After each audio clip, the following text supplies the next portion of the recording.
Alright, today we got here and the gutter guy just showed up as we arrived. Him and his wife did the job in about 2 hours. And I'll take a little video and show you what he did. Now inside the house there's the, I'm going to call him the painter, finisher. He's finishing up a lot of stuff. The well is giving us a lot of mud. The water pressure was down to 0. Had to go get a new filter and it's already getting muddy, so I think that's normal, but we'll see how it goes. But now I'll show you some videos of the gutters and stuff. Here you can see one gutter on the reverse gable, and it comes down the leader here. I think the builder said that they're going to have them underground, leading out somewhere. I'm not sure. There's the other side.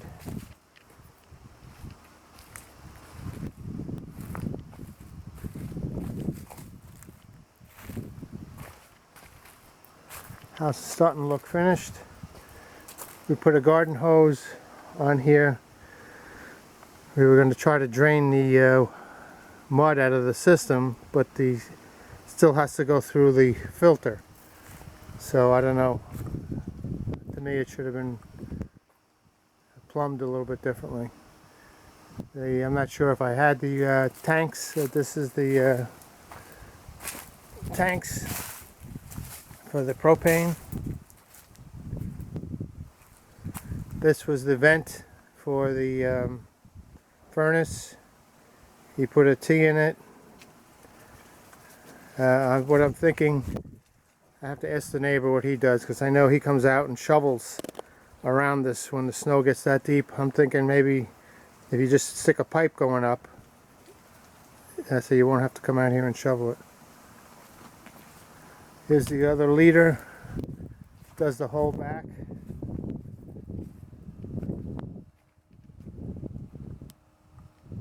I hope that's going to be enough. It's nice. He's got it on a nice incline towards here, so hopefully it'll do it.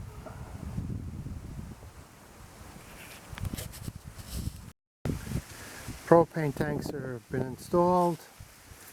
They're ready to go. They have a little bit of gas in there just so they can actually test the system, the hot water heater, the furnace, and all that stuff. And they should be here in about a day or two to fill them. They're obviously linked together, and they have a gauge here that kind of tells you approximately if they're empty, full.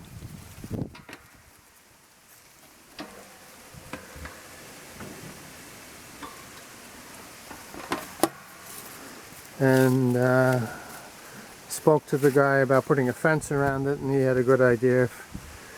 If we do put a fence, we should have two sides, side here and side here, and then across the front an opening gate, so if you ever have to change the tanks or get them out for whatever reason, you don't have to take the fence down. Here's a brand new filter. The last one was all full of mud and we had no water pressure.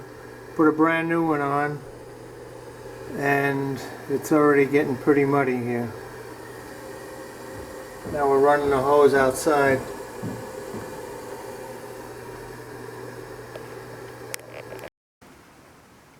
I'm not sure if I showed this already, but this is the first filter, which is just packed solid with mud. So I guess it's going to take a couple to get rid of all the mud. A couple days ago they installed the cable, which is the big gray box, and then next to it is for the basically a cable telephone. You can see it here. It's in the shadows. I'm not sure it's showing up. There's a black box right there. Yeah, there it is. That's for the backup generator. So we still have to have lines going out to the shed through here. Hopefully that'll be done soon. I mentioned to the plumber about the, you can see the one there with a T on the top. That's the vent for the hot water heater. And, you know, if water got in there, it seemed to me that it would work its way into the hot water heater. The rest of the plumbing vents basically go to drains, so that's not a problem if it rains.